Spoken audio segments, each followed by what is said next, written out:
Hello friends, this is Parveen Solanki from PL Shroff College. Friends, today I am going to discuss with you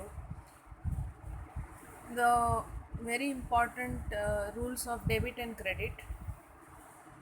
Friends, जब भी हम accounts पढ़ते हैं तो most important चीज़ जो आपको पता होनी चाहिए वो है rules of debit and credit. Friends, last lecture में हमने देखा था कि हमारे अकाउंट्स के तीन प्रोमिनेंट टाइप्स हैं, personal account, real account and nominal account. Personal account मतलब ऐसा अकाउंट जो किसी पर्सन या किसी इंस्टीट्यूशन से रिलेटेड है, ओके। एंड रियल अकाउंट मतलब जो असेट्स एंड प्रॉपर्टी से रिलेटेड है। एंड नॉमिनल अकाउंट मतलब जो इनकम या एक्सपेंसेस, प्रॉफिट एंड लॉस से रिलेटेड है, ओके। नाउ हम जब जर्नल एंट्रीज पास करते हैं तो हमें इन तीनों अकाउंट्स के जो इम्पॉर्टेंट डेबिट एंड क्रेडिट के रूल्स होते हैं वो हमें पता होना ज़रूरी है, और आपको ये बाय हार्ट करना होंगे। आपको ये दिमाग में बिल्कुल अच्छे से सेट करके रखना है कि पर्सनल अकाउंट में डेबिट क्या होता है, क्रेडिट क्या होता है, रियल अकाउंट में क्या डेबिट क्रेडिट होता है, एंड नॉमिनल अकाउंट में डेबिट एंड क्रेडिट क्या होता है। फ्रेंड्स, पर्सनल अकाउंट जैसे कि हमें नाम मालूम है कि जब पर्सनल अकाउंट, पर्सन से पर्सनल अकाउंट, राइट। तो जब किसी पर्सन को कोई चीज़ मिलती है, okay, for example mister x को अगर 1000 रुपीज़ जो है वो मिलते हैं, ठीक है। कहाँ से मिल रहे हैं? मिस्टर वाई के पास, ठीक है। तो मिस्टर एक्स जो है वो रिसीवर है और मिस्टर वाई जो है वो गिवर है। तो पर्सनल अकाउंट का रूल है, नियम है कि जो रिसीवर होगा, जिसको पैसा या कोई भी चीज़, पैसा हो या गुड्स हो, जिसको मिल रहा है, जो रिसीवर है, वो क्या हो जाएगा? डेबिट हो जाएगा, ओके। सो पर्सनल अकाउंट का नियम क्या है कि जो रिसीवर है उसको डेबिट होगा, और जो देने वाला है, गिवर है, उसको क्या करना है?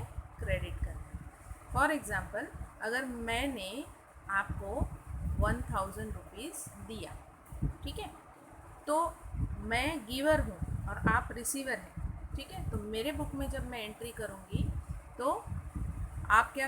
Debit the receiver, credit the giver, okay. Now इस केस में, इस एग्जांपल में, हु इज़ द रिसीवर? मैं आपको दे रही हूँ, सो आई एम गिवर, मेरे पास से कैश जा रही है, और आप रिसीवर हो, okay. So debit the receiver, credit the giver, personal account का ये रूल है, ठीक है। सो पर्सनल अकाउंट क्या कहता है कि जो रिसीव करने वाला है उसको आपको डेबिट करना है, और जो गिवर है उसको आपको क्रेडिट करना है, ठीक है। So debit the receiver, credit the giver. Mister X paid ₹1000 to mister Y. Mister X paid मतलब गिवर है, पे किया मतलब गिवर कौन है? मिस्टर एक्स है, और रिसीवर कौन है? Mister Y, okay. सो जो रिसीवर है उसको डेबिट करना है, तो आपकी एंट्री होगी mister Y account debit to mister X account, mister Y account debit to mister X account, ठीक है। Now will move to the next rule of real account. Real account में डेबिट क्रेडिट का हम rule देखते हैं। Real account में debit credit का rule है debit what comes in and credit what goes out, okay. For example, आपने एक लैपटॉप खरीदा, ठीक है, 30,000 का। तो आप जब लैपटॉप खरीदोगे तो आपके पास लैपटॉप आएगा और क्या जाएगा? कैश जाएगा। What comes in? Laptop. What goes out? Cash, right. तो जो आ रहा है उसको आप डेबिट करोगे। लैपटॉप आ रहा है सो लैपटॉप अकाउंट डेबिट, कैश जा रहा है तो cash account credit. So property से रिलेटेड जो रियल अकाउंट होता है, असेट या प्रॉपर्टी से, उसका नियम होता है debit what comes in and credit what goes out, right. So जो आएगा उसको आप हमेशा रियल अकाउंट के नियम में डेबिट करोगे, और जो जाएगा उसको आप हमेशा क्रेडिट करोगे। आया समझ में?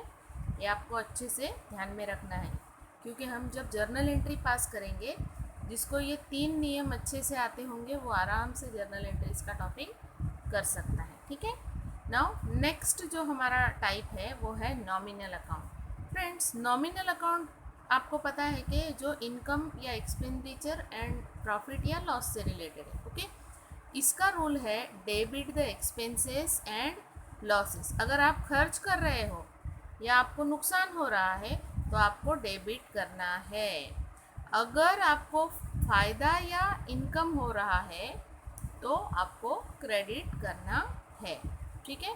अगर आप खर्च कर रहे हो, सपोज़ मैंने एडवर्टाइजिंग एक्सपेंडिचर पे किया या मैंने अपने एम्प्लॉय को सैलरी पे की, तो वो मेरा क्या है, एक्सपेंस है, खर्चा है। मैंने अपने कस्टमर को डिस्काउंट दिया तो मेरा लॉस है, ठीक है।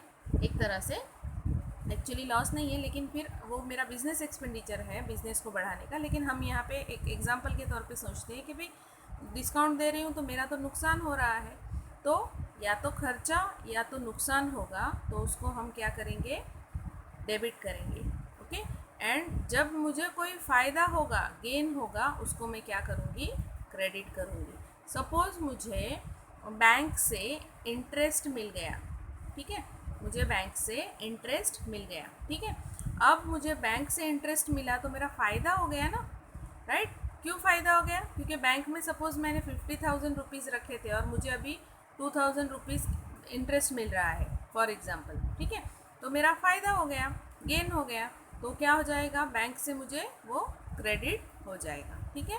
तो अगर खर्चा होगा नॉमिनल अकाउंट में तो हम उसको डेबिट करेंगे, और अगर इनकम या गेन होगा तो हम उसको क्रेडिट करेंगे, okay. So friends, these are also called golden rules of debit and credit. ये जो रूल्स है इसको क्या कहा जाता है, गोल्डन रूल्स। क्यों गोल्डन रूल कहा जाता है, क्योंकि ये जो रूल्स है अगर आपको अच्छे से याद है तो आप अकाउंट्स के अंदर जर्नल एंट्रीज वगैरह आराम से पास कर सकते हो, लेजर का टॉपिक कर सकते हो, फाइनल अकाउंट्स कर सकते हो, ओके। सो आपको ये अच्छे से प्रिपेयर करना है, बाय हार्ट करना है, लर्न करके रखना है। आई होप आपको ये अच्छे से समझ गया होगा। Now will meet in a next lecture. अगर आपको कोई डाउट होगा तो आप मुझे बिल्कुल लेक्चर में पूछ सकते हो, ओके। Thank you.